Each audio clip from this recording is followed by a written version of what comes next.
saya udah dari kuliah tuh udah punya tujuan jelas bahwa saya tamat, saya harus punya studio.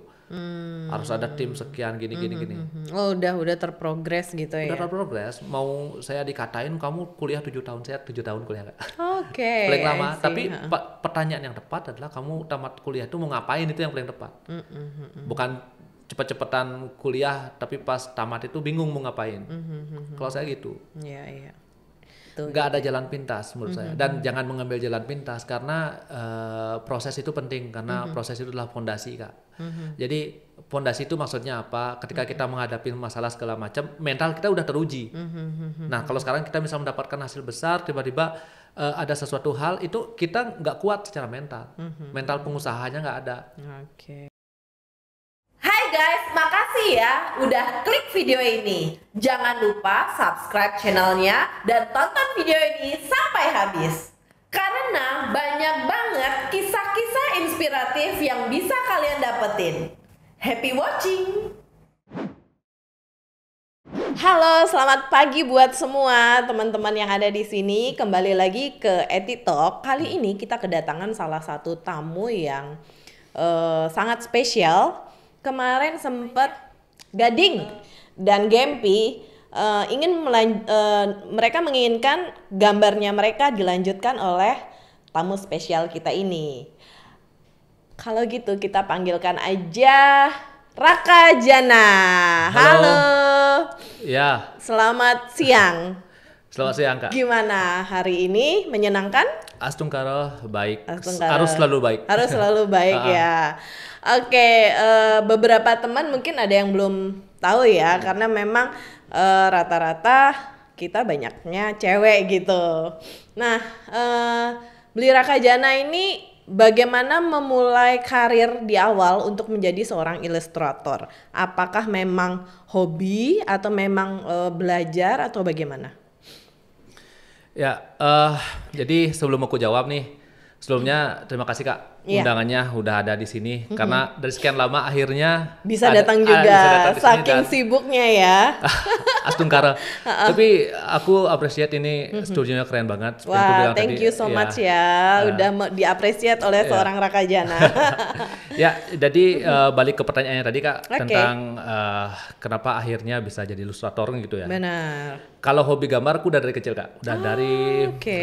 kalau ibuku bilang tuh mungkin udah dari TK kali ya, karena kan dulu coret-coret tembok gitu. Itu awal karir sebenarnya bisa dibilang. Oke. Sampai akhirnya ya kita namanya dulu tahun 90-an kan banyak film kartun tuh yang akhirnya menginfluence kita untuk paling enggak kita pengen gambar lah.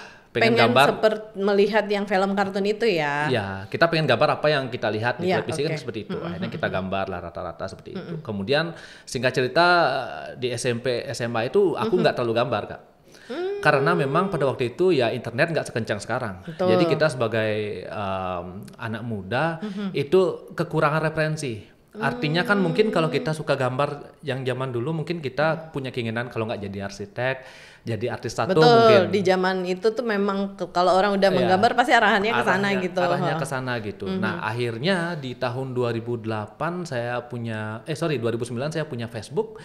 Saya bisa melihat dunia luar, Kak. Artinya bahwa kita punya hobi gambar, begitu banyak hal yang bisa kita monetize dari sana. Betul. Misalnya dari yang pertama bisnis saya itu di bidang baju, Pak, produksi. Jadi kita sablon segala macam kita bisa Berarti gambar. dulu akarnya justru malah menggambar di baju ya? Awalnya ya. Oke. Saya sempat jadi Bisnis- reseller juga di awal. Oke, good. Ya. Kemudian dari reseller itu ada teman yang pengen dibuatkan kaos.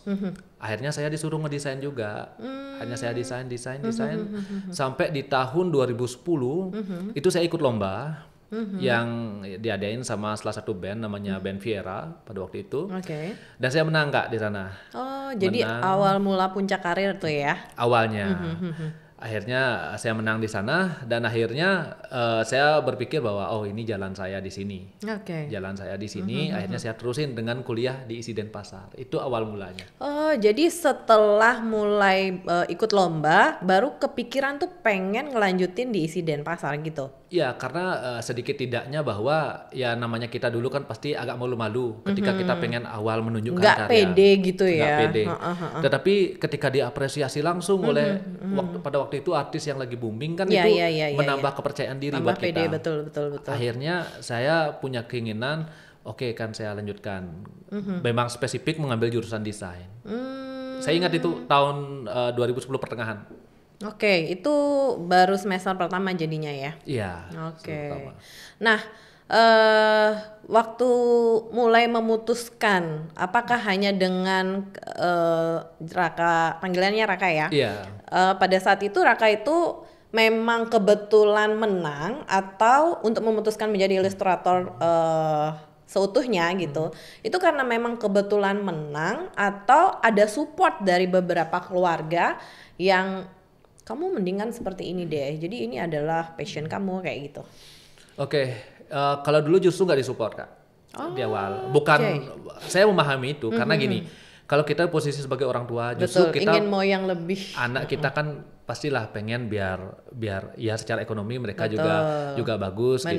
Benar. Saya nggak menyalahkan itu, karena memang zaman dulu seperti yang saya bilang, role model sukses di bidang desain tuh nggak ada. Nggak ada, benar. Jadi kalau udah jadi seorang apa gitu Misalnya yang role model yang umum kan apa dokter, insinyur arsitek. itu terbukti gitu. Tapi sebagai seorang role model dari bidang ilustrator itu belum ada pada waktu itu. Betul. Makanya kan dari sudut pandang orang tua kan mungkin, waduh nanti ini seperti Nggak apa? jadi apa Belum gitu jelas mungkin, gitu. iya, betul. Makanya, tapi ya saya gitu, saya udah meyakini apa yang saya pilih pada waktu itu, karena ketika pada waktu itu apresiasinya banyak di luar bahwa suka karya justru saya. malah support dari luar yang besar ya. Apresiasi, betul. Akhirnya seperti itulah. Akhirnya saya ya udah saya bilang bahwa saya pengen ambil jurusan seni dan saya akan bertanggung jawab dengan pilihan saya. Nah, saat itu gimana tuh kontroversi antara keluarga dan meyakinkan ke mereka ini bagus loh gitu. Justru saya nggak terlalu banyak membicarakan karena saya sendiri juga karena tadi saya bilang role modelnya nggak ada. Mungkin di luar ada, di luar Indonesia itu ada gitu. Cuman saya cuma dalam hati saya bilang bahwa ya udah saya akan coba tanggung jawabkan pilihan saya dan saya akan tunjukkan hasilnya nanti. Oke. Jadi Jadi tanpa orang tua saat itu pasrah ya? Ya pasrah. Karena saya juga bilang pokoknya saya kuliah pakai biaya saya sendiri. Oke. Ya. Jadi itu yang mereka merasa oh dia kayaknya mampu gitu ya. Ya setelah sekian semester karena saya juga akhirnya bisa menunjukkan hasil. Kan juga menjadi tulang punggung keluarga. Betul. Habis itu biayain adik juga itu bisa, makanya dilihat sama mereka walaupun masih bingung kok bisa gitu karena bingungnya gini, secara konvensional kan kalau kita hubungan jual beli Betul. itu ada orang datang. Maksudnya customer datang lah, ambil lukisan. Tapi kalau saya kan transaksi semua, misalnya klien dari luar atau enggak dari luar Bali, berupa file, habis itu transfer, jadi nggak kelihatan. Mereka bingung nih. Kok bisa mendatangkan gitu ya? uang gitu ya? Iya. Oke, saat itu bagaimana yang disampaikan sama orang tua? Jadi apresiasi pertama kali waktu tahu si Raka ini bisa mendatangkan uang tuh gimana tuh dari keluarga sendiri? Tentu kalau saya lihat sih mereka sangat kalau bangga pasti ya, bangga pasti. Kemudian juga akhirnya ya gitu, mereka supportnya pokoknya besar banget ya? Besar banget, supportnya besar banget, kayak ya kayak perhatian mereka ke saya itu besar banget gitu, karena mereka sudah mulai memahami dengan apa yang saya pilih gitu. Oke, keren banget. Jadi buat kalian kalau muda ketika masih belum bisa meyakinkan orang tua, tunjukkanlah dengan bukti ya. Benar. Jadi orang tua yang misalnya tidak mensupport, lama-kelamaan pasti akan berbalik arah. Iya, karena gitu ya. Ya gini, misalnya kita udah nentuin pilihan, kita pastikan kita benar-benar all out dengan apa yang kita pilih. Jangan sampai kita misalnya udah menentukan pilihan di awal, tapi ternyata pas kita melalui proses itu kita main-main gitu. Setengah-setengah gitu. Ya, jadi ya nggak bisa fokus gitu ya. Oke, dari semua ilustrasi yang udah pernah Raka lakukan, ada nggak salah satu tema atau judul yang memang benar-benar Raka rasa ini gambar terbaikku, ini ilustrasi terbaik saya gitu? Kalau ilustrasi, saya juga bingung menentukan sebenarnya Kak, karena gini, kalau dibilang terbaik, mungkin lebih tepat berkesan kali ya. Berkesan. Kalau terbaik rata-rata sih. Kalau dari sudut pandang orang yang mengorder itu pasti mereka bilang wah ini oke. Cuman kalau saya sendiri Feel-nya belum dapat. Feel-nya belum dapat. Cuman kesannya, proses pembuatannya yang justru saya ingat. Justru itu karena kalau ditarik kembali mungkin yang terbaik gitu ya. Ada satu ilustrasi yang ketika awal saya mulai Kak. Dulu saya kan mulai berkarya itu nggak ada laptop, nggak ada komputer. Oke, jadi masih manual. Tapi itu dituntut untuk kita mengerjakan finishingnya digital. Saya nggak punya alat itu semua. Sedangkan kita udah ibaratnya sama customer udah buat deadline kapan harus mengirim. Tapi saya nggak kehabisan akal, saya ngerjain itu di warnet dulu. Saya ke warnet, habis itu di warnet ada satu aplikasi namanya Corel. Saya menggunakan itu. Sehingga dengan segala cara akhirnya ilustrasi itu jadi gitu. Makanya mungkin itu keren menurut saya pada waktu itu karena Corel tuh kan susah banget ya, di zaman itu lagi ya, apalagi saya nggak ada pengetahuan untuk itu kan. Betul ya. Jadi mencoba terus gitu ya. Jadi itu yang membuat Raka berkesan banget, dan kalau dibilang tadi bahasa yang terbaik mungkin itu yang terbaik karena saya knowledge nggak ada tentang desain pada waktu itu, apalagi alat seperti sekarang gitu. Kalau sekarang kan tinggal menyusun udah jadi file udah gitu jadi ya, udah cepet, keren, warna udah semua sesuai gitu ya. Nah, ilustrasi ini sekarang kan lagi rame banget nih untuk kaitannya dengan NFT gitu.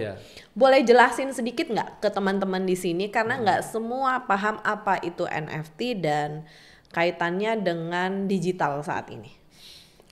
Ya mungkin beberapa hari belakangan ini, bulan belakangan ini kita diramaikan, disibukkan dengan yang namanya 3 kata ini, non fungible token kan ya, gitu, atau NFT. Gitu. Sampai artis pun sudah menggiring ke sana. Nah banyak itu.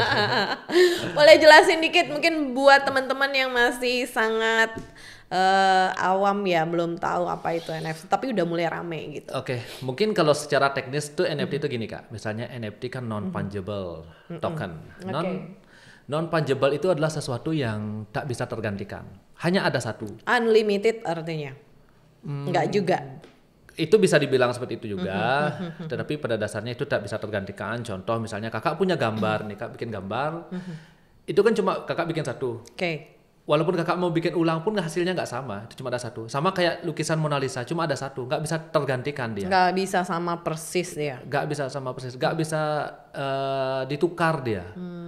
Beda halnya misalnya kita punya uang 100.000, itu bisa ditukar dengan pecahan 52 itu udah sama nilainya. Ya kan? Nah, non fungible itu seperti itu. Jadi artinya bedanya tercipta dan terbuat, betul. Kemudian token itu adalah sertifikat digital. Nah, sertifikat digital. Berarti NFT ini adalah kita membeli sertifikat digitalnya, memindahkan sertifikat itu ke orang lain. Misalnya saya punya karya, kakak pengen beli karya saya memindahkan dokumennya ke kakak. Sama kayak mobil misalnya, yang berpindah itu kan surat-suratnya, mobilnya tetap sama dia, seperti itu. Nah itu berarti kalau kakak pegang itu, kakak sah sebagai pemiliknya. Nah dan itu juga sebagai investasi juga, karena kakak bisa jual di kemudian hari. Misalnya saya jual di angka 10 juta, kakak bisa jual 100 juta. Tapi saya tetap dapat royalti dari itu. Dan banyak juga orang nggak tahu bahwa dikiranya NFT itu adalah hanya ilustrasi. Enggak. Video bisa, berbentuk animasi, fotografi itu bisa, ilustrasi bisa. Tapi ramenya tuh sekarang malah di ilustrasi ya. Kenapa bisa begitu? Orang kan istilahnya dia tuh kayak 11-12 ilustrasi sama NFT. Apa karena dia positioningnya terbangunnya karena adanya ilustrasi itu atau karena belum paham orang-orang kebanyakan? Justru kalau di luar sih sebenarnya udah familiar Kak. Justru NFT termahal di dunia itu foto Kak. Yaitu susunan dari beberapa foto di kolase sama dia, itu jadi NFT termahal di dunia. Nah mungkin yang baru-baru ini yang naik itu mungkin kalau foto itu teman saya si Gozali, foto selfie itu yang naik.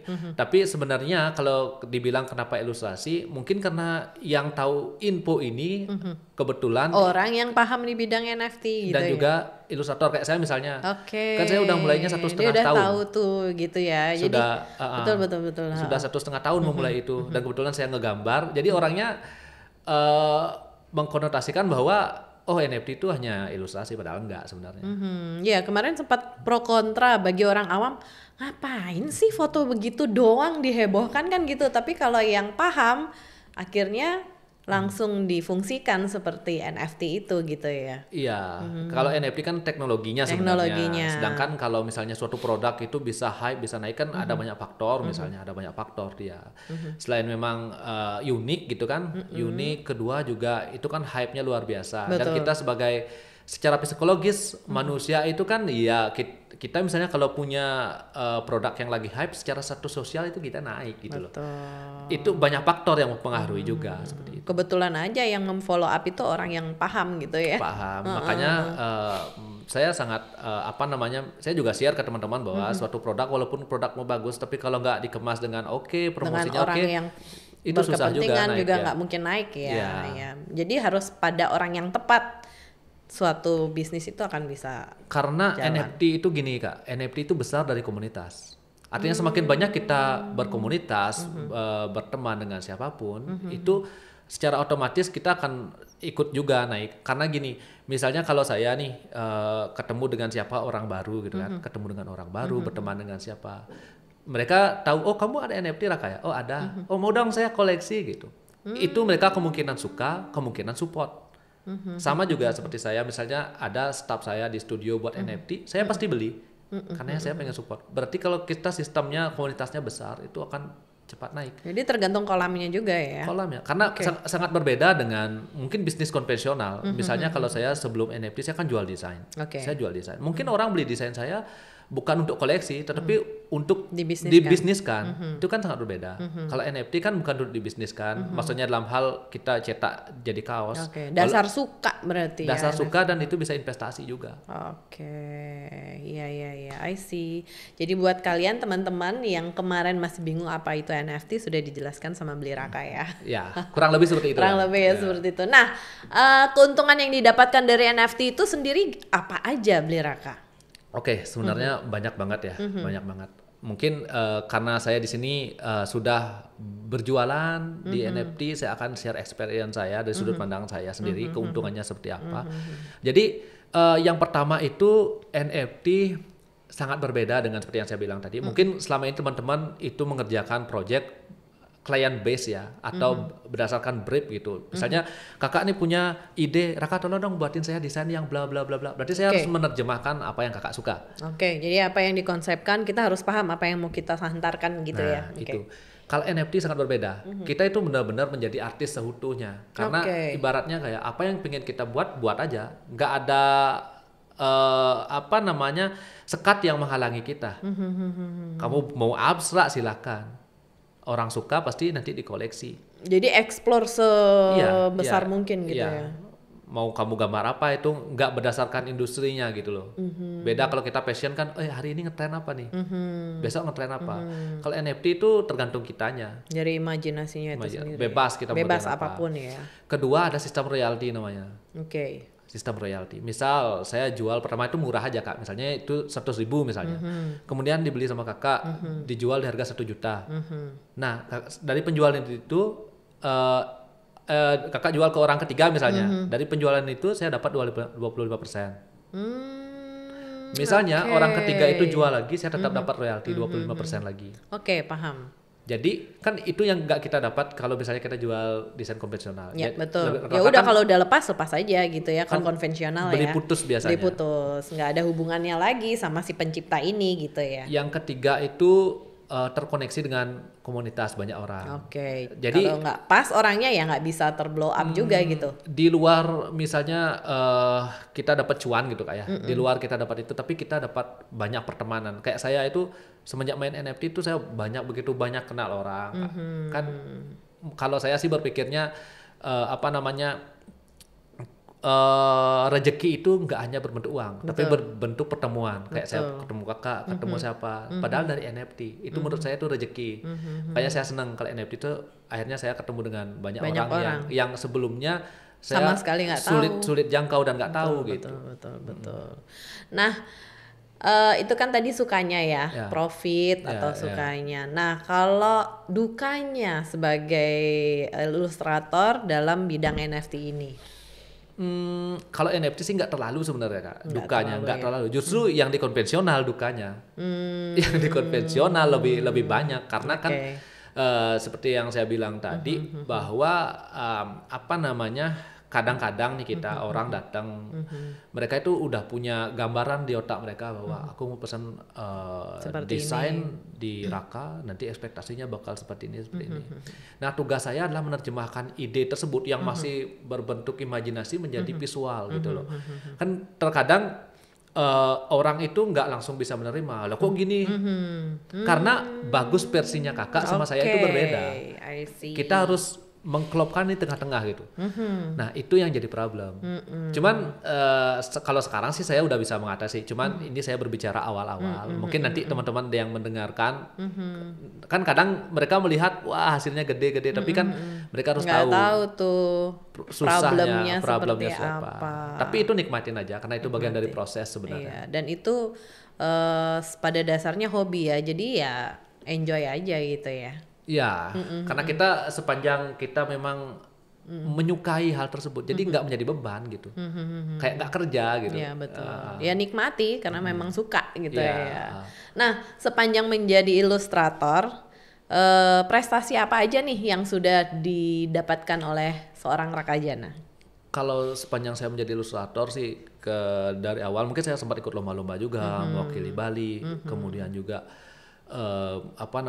menjadi pembicara segala macam. Tetapi kalau menurut saya sendiri prestasi terbesar yang saya dapat gitu kayak sejauh ini adalah justru kalau saya tarik ke belakang ketika orang tua saya bilang apa yang bisa kamu hasilkan dari menjadi seorang desainer, apa yang bisa kamu dapatkan, terus gimana kamu mau hidup dari sini.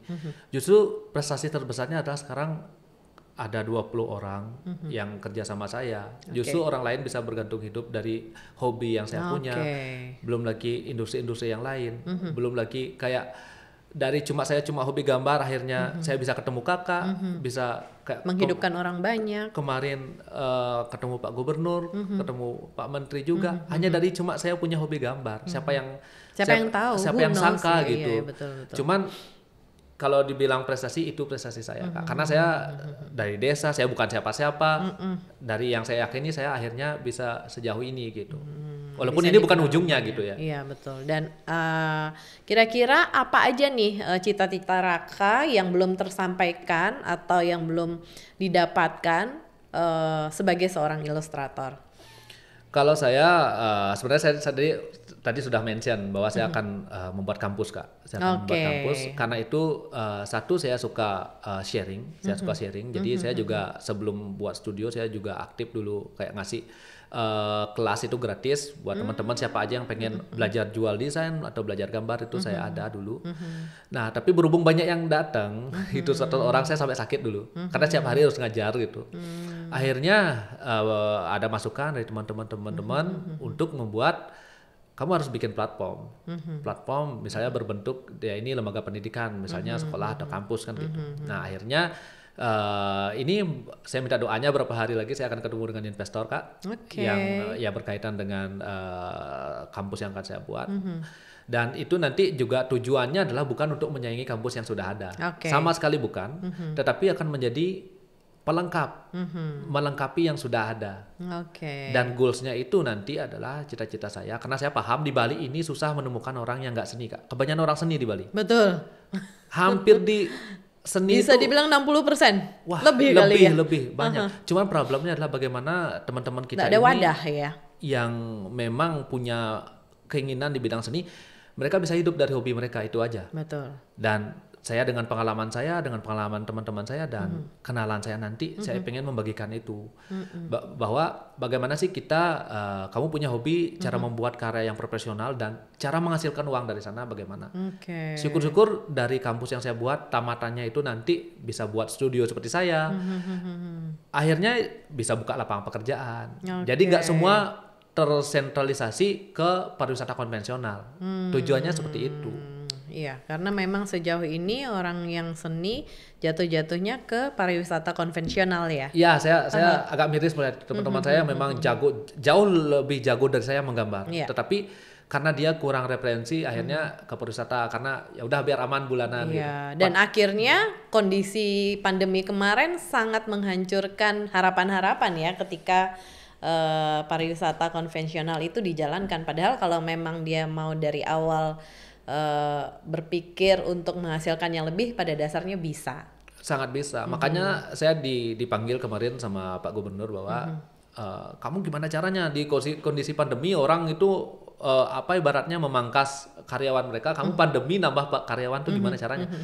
Bahwa saya bilang potensi industri kreatif itu besar banget, Pak. Betul. Sekarang sebutin usaha mana yang nggak membutuhkan sentuhin digital. Betul.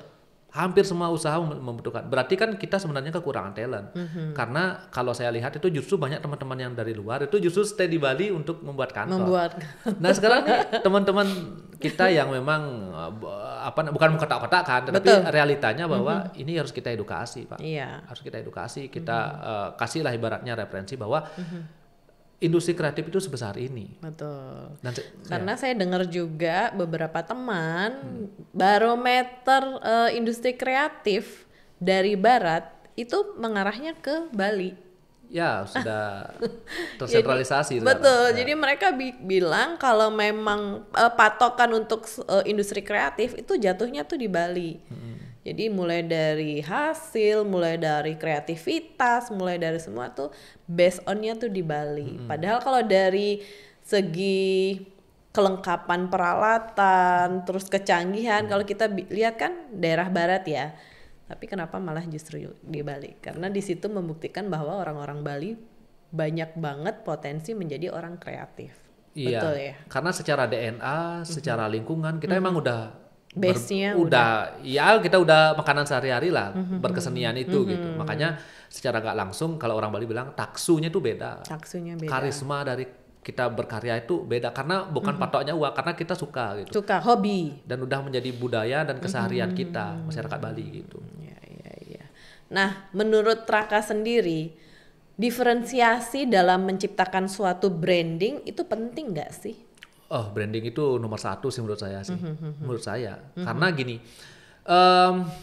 kalau orang pintar gambar gitu, saya ambil contoh saya sendiri, itu banyak seperti yang saya bilang tadi. Jangankan kita berbicara Bali, kita berbicara di desa saya aja, potensinya begitu luar biasa, sangat banyak gitu.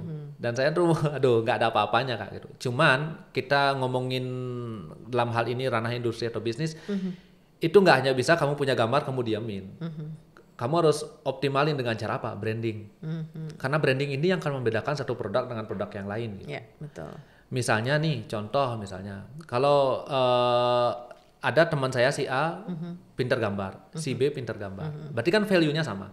Tetapi kalau si B bisa menambahkan nilai tambah dia, misalnya dia pintar gambar, plus dia itu misalnya sering membuat konten sharing. Udah nambah dua nilai plus di situ. Value-nya, apalagi nambahin yang ketiga apa misalnya, keempat apa.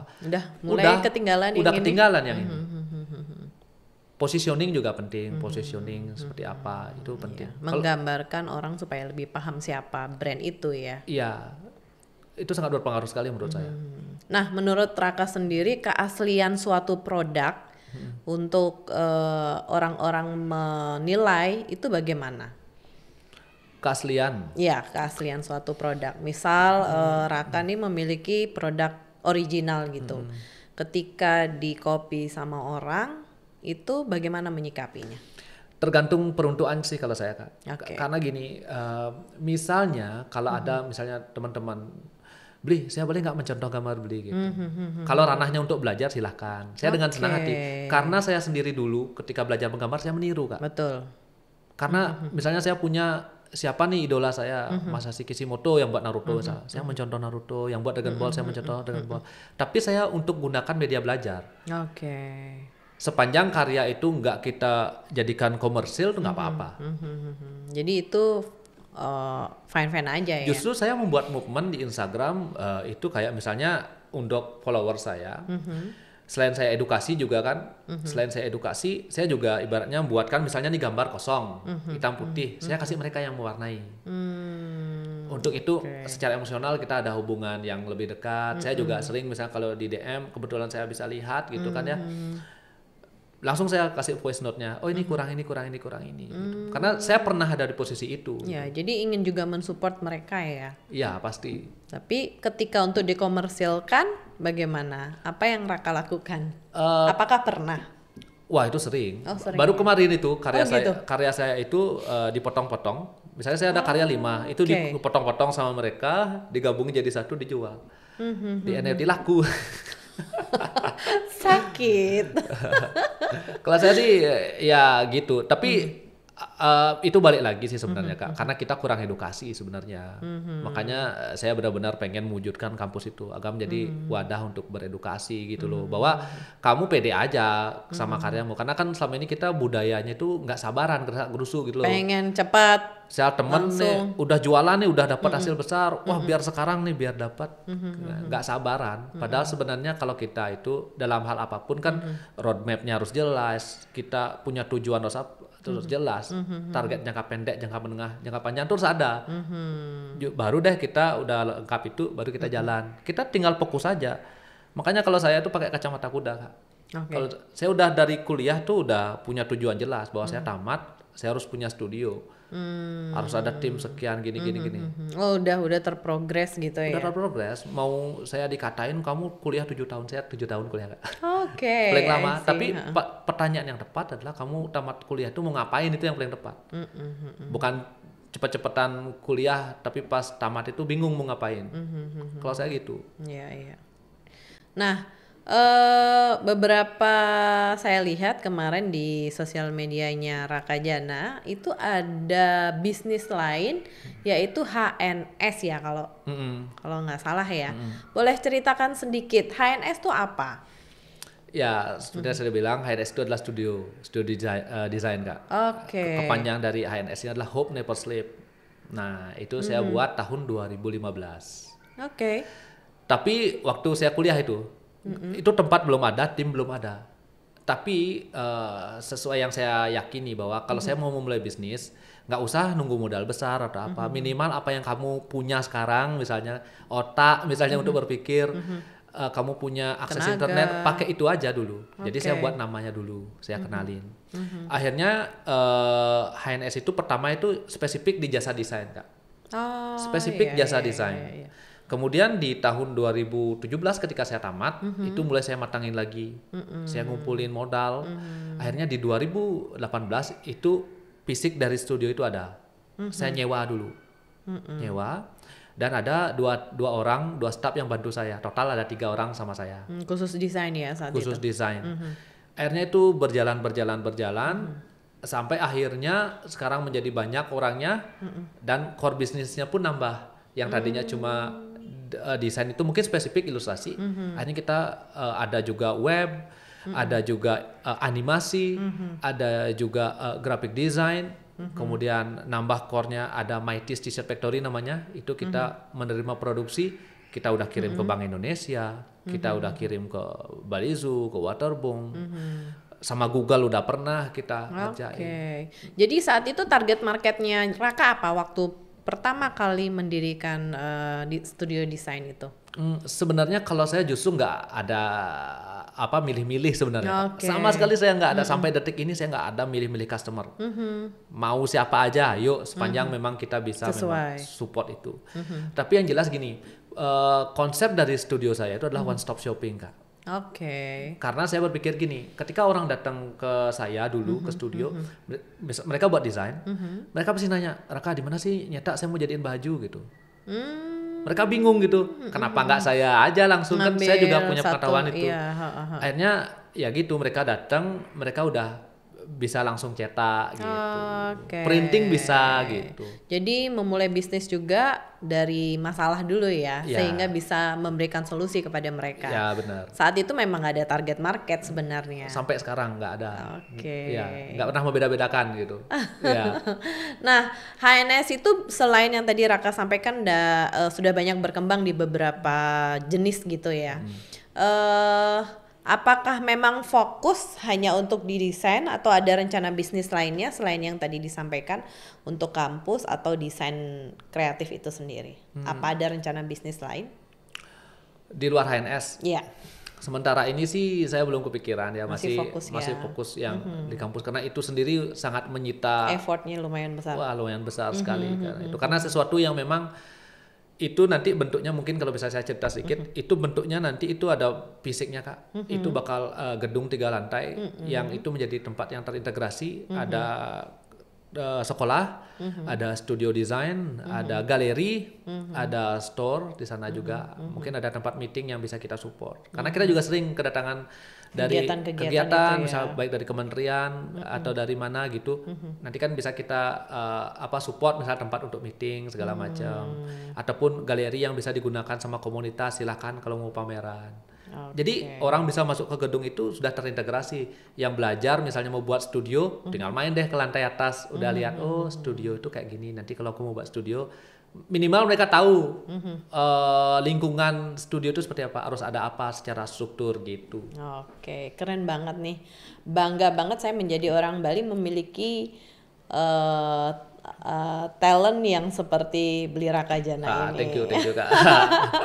Saling support lah. Dengan dengan awal hobi suka gambar, akhirnya banyak bisa memberikan inspirasi buat beberapa orang-orang dan juga bisa justru malah bisa menghidupin teman-teman ya dalam kondisi dan seperti pandemi ini gitu.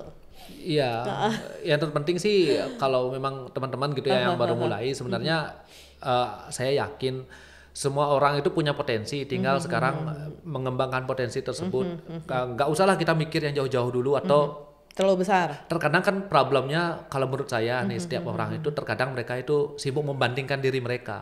Padahal contoh misalnya kalau saya baru mulai bisnis kan nggak mungkin saya membandingkan dengan orang yang udah omsetnya miliaran. Betul. Saya minimal berusaha fokus semaksimal mungkin, semampu mungkin gitu ya. Kita minimal ibaratnya kalau saya dulu saya punya hobi gambar. Ya target terdekat saya gimana caranya saya meningkatkan skill saya dulu. Jangan berbicara omset, meningkatkan skill dulu, pelan-pelan gitu, santai aja. Betul. Terkadang kan budayanya kita itu nggak selalu sabaran. menuntut yang besar tapi skillnya malah nggak digali gitu ya. Santai aja sih menurut saya gitu. Oke. Nah, menurut Beli Raka nih, apakah digital marketing itu bisa meningkatkan branding? Ya, itu kan salah satu strategi. Digital marketing itu sebenarnya saya kan mungkin secara teknis saya nggak belajar itu Kak. Maksudnya saya juga kuliah juga nggak diajarin itu. Cuman yang sepanjang saya baca-baca, saya lihat itu sesuatu yang vital zaman sekarang. Sangat vital. Apakah Beli Raka sudah pernah menjalankan proses digital marketing sendiri untuk bisnis Beli Raka? Kalau saya menjalankan, tapi bentuknya nggak yang mungkin yang misalnya didapat kayak ada di kursus-kursus, ada yang ya secara mungkin nggak textbook. Kalau saya itu dari pengalaman saya. Mungkin makanya bahasanya mungkin agak berbeda sedikit. Karena kalau saya bilang tadi kenapa digital marketing itu penting gitu. Karena itu adalah pintu masuk orang untuk ke perusahaan kita. Berarti kan kita harus di digital terus kuat. Kalau dulu mungkin kita harus bikin gedung yang bagus biar orang juga gimana gitu kan melihat fondasi. Kalau sekarang enggak, kita cukup buat konten yang bagus. Dari kamar pun bisa itu udah keren gitu sepanjang di setup segala macam. Intinya gimana cara influence orang-orang supaya paham dengan branding kita gitu ya. Oke, Beli Raka. Asik kayaknya kita ngobrol nih. Karena rasa penasaran. Nah, Beli Raka sejauh ini apa yang ingin Beli Raka sampaikan ke teman-teman muda yang pada pengen belajar untuk memulai suatu bisnis mereka atau memulai suatu hobi mereka, apa yang bisa Beli Raka sampaikan kepada teman-teman yang ada di sini? Ya, buat kalau aku manggilnya apa nih? Ada nggak sebutan untuk gini? Bestie. Aku sering manggil itu tuh. Bestie. Iya, betul. Berarti mostly penontonnya cewek nih. Iya, benar. Jadi memang marketnya kita agak berseberangan nih. Gak apa-apa. Justru kolaborasi itu yang penting kan? Iya, sekarang sekarang yang lagi digencarkan adalah kolaborasi, karena setiap orang berjalan sendiri belum tentu dia akan bisa itu semaksimal mungkin ya. Inovasi, edukasi itu penting banget. Kolaborasi itu penting kolaborasi banget. Itu penting banget. Karena gini, justru kalau kolaborasi marketnya sama kan apa yang mau dikolaborasikan. Justru kalau kayak sekarang misalnya marketnya modis, tahu saya, orang yang follow saya tahu modis gitu. Jadi kalau balik ke yang tadi, ya sebenarnya buat teman-teman yang baru mau terjun atau baru mulai, saya udah bilang tadi, targetnya harus jelas dulu. Kalian punya bakat apa, kalian mau pengen jadi apa, itu harus mungkin harus ditulis, budayakan untuk menulis dalam 1 tahun ini, 2 tahun ini, ataupun 1 bulan ini kalian mau ngapain. Kalau kalian sudah tulis itu, kalian tinggal konsisten. Itu yang paling penting. Satu kata yang sangat simpel tapi itu sangat berefek sekali. Karena saya sudah buktikan dari yang mungkin saya punya bakat, tetapi nggak sebesar bakat-bakat teman yang lain gitu. Saya bisa jamin itu. Tetapi saya dulu buat program untuk diri saya sendiri. 1 hari itu bisa saya 10-20 sketsa per hari. Wow. Saat itu ya? Saat itu. Jadi karena kan kadang-kadang nggak mood Kak, nggak mood, lagi nggak pengen segala macam. Justru mood itu harus diciptakan. Mood itu harus diciptakan dengan cara apa? Kita sendiri ya. Melatih habit itu tiap hari. Misalnya kalau nggak bisa 10-20 sketsa, nggak apa-apa. Seberapa bisanya. Itu sama kayak kita naik tangga. Misalnya kalau kita cuma bisa 3 dulu. Besok kita tambah bebannya. Besok kita tambah terus. Itu akan menciptakan habit. Makanya kalau saya sekarang, saya mau keadaan misalnya lagi bad mood ada apa, kalau ngegambar ya ngegambar aja gitu, karena harus tercapai sudah terbiasa. Sudah terbiasa. Ya nggak mungkin yang udah 5 jadi 1 lagi. Enggak, gitu ya. Jadi karena terbiasa, jadi Beli Raka sudah enjoy melakukan itu. Nggak ada jalan pintas menurut saya, dan jangan mengambil jalan pintas karena proses itu penting, karena proses itu adalah fondasi Kak. Jadi fondasi itu maksudnya apa? Ketika kita menghadapi masalah segala macam, mental kita udah teruji. Nah kalau sekarang kita bisa mendapatkan hasil besar, tiba-tiba ada sesuatu hal itu kita nggak kuat secara mental, mental pengusahanya nggak ada.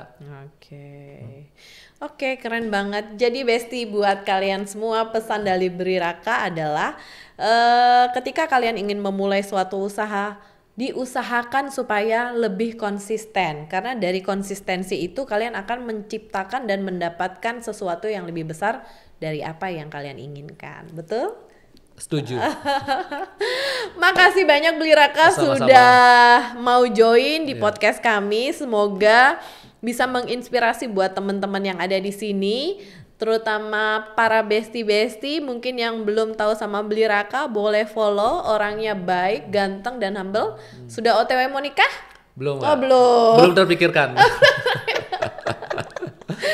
Oke, makasih banyak Beli Raka. Semoga nggak kapok main di studio kami. Sukses selalu buat tim dan semoga kampusnya cepat terrealisasi. Astungkara, terima kasih kesempatannya sudah bisa cerita di sini. Mudah-mudahan besti-besti semua mendapatkan banyak manfaat dari apa yang saya sampaikan. Betul. Kalau misalnya pengen main ke HNS, itu kita terbuka, mau sharing atau apa, Senin sampai Sabtu. Itu alamatnya di Jalan Insinyur Soekarno Tambak Siring. Oke, tuh kalian sudah dikasih kesempatan sama Beli Raka untuk bisa sharing dan belajar bersama dengan HNS.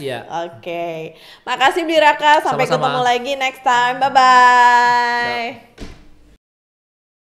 Terima kasih ya sudah nonton video ini. Semoga apa yang disampaikan bermanfaat buat kalian semua.